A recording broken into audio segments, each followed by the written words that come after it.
this is a major situation going on, right? And this is a congressman by the name of Adam Smith who was trying to push. He's trying to get a bill passed through Congress, and you know what the bill is for? To restrict hedge funds from owning single family homes. Now that's major to me. I'm gonna tell you why it's major. Because if you've been a fan of what I've been doing, way back in 2020 and 2021, I was telling y'all about institutional and maybe before that, institutional investors were messing up the housing market. I've been saying this for years. Institutional investors are destroying the housing market with what they're doing with these prices. I said that the biggest culprit, because I'm in Atlanta and I can see what's going on in Atlanta, but there's other markets who have different culprits. A lot of people blame Zillow. I said Divvy. I said Divvy is causing the most damaging issues right now when it comes to the housing market. I called that in 2021, and look at the housing market right now. The housing market is at a standstill right now. Some people feel like it's because of the prices. Because of interest rates. I don't think it's because of interest rates. I think it's because of how high these prices have gotten for no reason. Literally the only reason prices jump so high so fast is because when you get a cash offer, you get to bypass a lot of the checks and balances that keep prices within the appraised range, with the appraised value of the home, right? So if me personally as a buyer, I have to get a loan to get a $400,000 house, right? To get that $400,000 house and to get that loan, the company that's going to give me the loan is going to send an appraiser to the house. They're going to say, is this house actually worth $400,000? If they look at the house and say, this house is worth $315,000, the lending company is never going to give me $400,000 to get that loan. Never. There's not a situation where they will ever give it to me, right? But when you have institutional investors like Divvy backing up people like just Joe Schmo who wants to buy a house. So now I can get Divvy behind me, right? And Divvy will give me $400,000 to get that house. Because and then they'll buy it cash. And when you go buy a house cash, there's no lender in place to say that's not a $400,000 house. Because the person selling the house, they don't care how much you give them. They want top dollar. They're not going to stop you from paying too much for a house. They're going to encourage you to pay too much for the house, actually, right? So when you remove the appraisal process by going through a cash buying process, you essentially can increase the housing prices exponentially. And not exponentially, of course, but you can, in theory, increase the housing prices exponentially because there's nothing to stop the prices from keep on going up. And so I just read something, right, that said, let me pull it back up. I just read something that said, and I'm doing all background right now, okay? Because, my bad, y'all, my bad. Oh, I'm doing background right now because then I'll get into reading this press release here. In 2011, no single entity owned over 1,000 single-family rental units. As of June 2022, the Urban Institute estimates that large hedge funds and other institutional investors own roughly 574,000 single-family homes. Think about this. Nobody owned over 1,000 units in 2011. Like nobody. No entity, no business, no investor, no nothing, nobody. Right? 10 years later,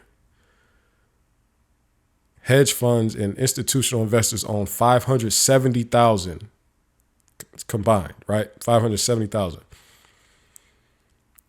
So that's a sick situation for an increase over 10 years. And really that was helped out by foreclosures going crazy during the housing crisis and everything like that. And really cities selling whole pockets of houses for 500 houses at a time to investors for $40 or whatever the situation was.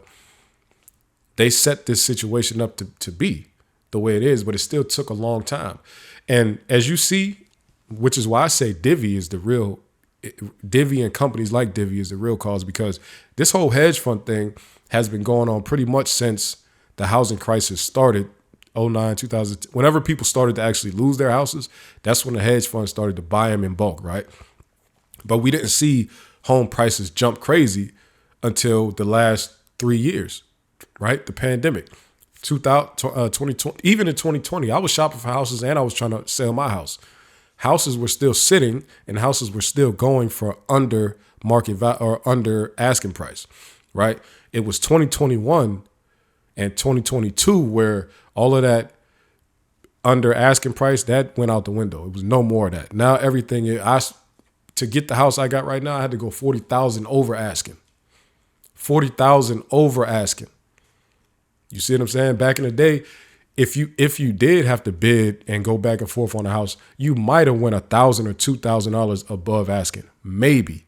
My first house, I went $4,000 above asking, and that was enough to like make the other person back all the way out and say, I don't want it. And that was on the house, my first crib. It was on the market for $59,000, right? It was, we both put bids in. Me and another buyer put a bid in for $59,000 or whatever. We might have went under at that time because everybody, you put a bid in for under. And then the seller came back and said, nah, we already got something in there. We got a full price offer, whatever it was. So I said, yo, go up to 63. I want to offer $63,000. And that got the house. Versus the house I'm in now where I said, I want this house bad enough, is a fixer-upper when I got it. I said, put 40 on top of that. I want it. And the seller still came back and said, nah, we got another one that's the same thing, and it's cat. He was lying, clearly. But that's show you how crazy stuff got in 2021, 2022, all that. 40, I had to put 40 on top of the asking to get this crib. You see what I'm saying? That's from Divvy and them running up the numbers. I didn't use Divvy. That's from Divvy and them running the numbers up like that. So where now people who really can't afford to be going all up like that, now Divvy is behind them, helping them do that. So now Divvy is like, yo, the house is listed for 170 right now. Yo, give them 200 so we can get this out. That's what Divvy was doing. Give them 200. And now you got a house for 200,000 that's not worth 200,000. You only got it for 200 because Divvy backed you up to say that you should be able to get this house. Anyway, let me read. Let's go back to the beginning here, right? Representative Adam Smith and Senator Jeff Merkley teamed up to introduce the bicameral End Hedge Fund Control of American Homes Act of 2023. This legislation responds directly and forcefully to a persistent and growing problem. What happens when Wall Street buys most of the homes on your block?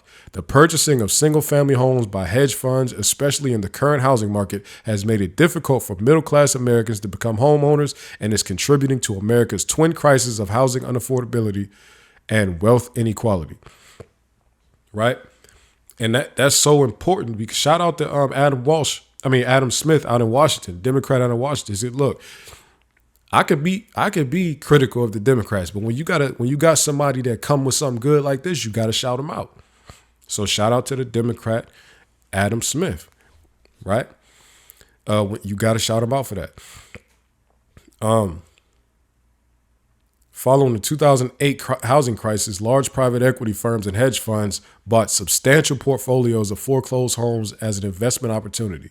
The federal government enabled this growth through bulk sales of federally backed mortgages and foreclosed properties.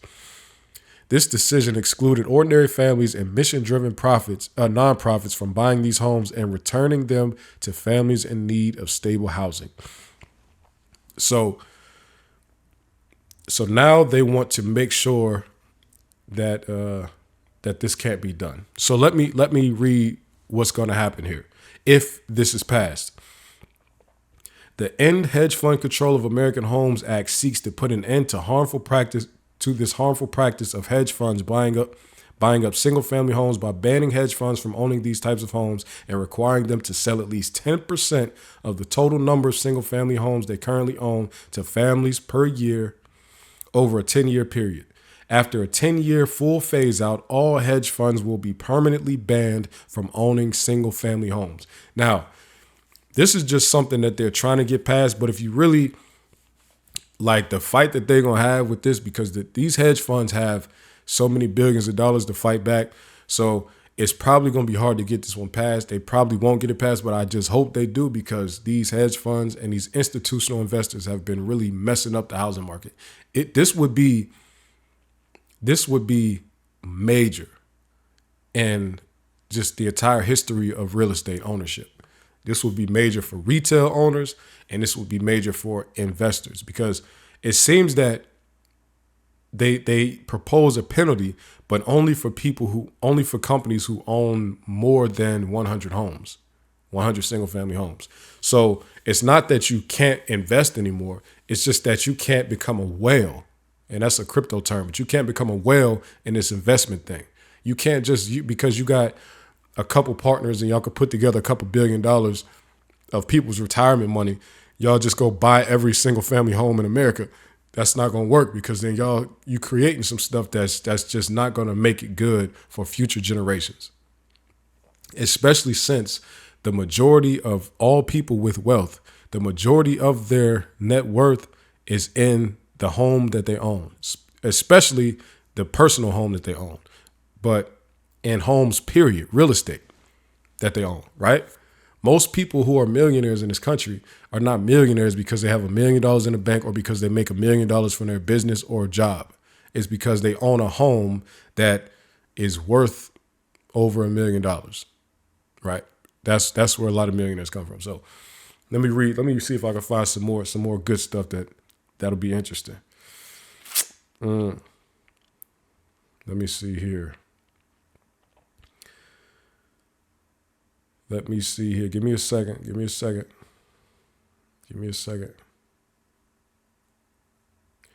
When people buy homes, doors open to opportunities. Okay, because Georgia has Dakima Williams. She's fighting a good fight with them, so I like that. I respect that.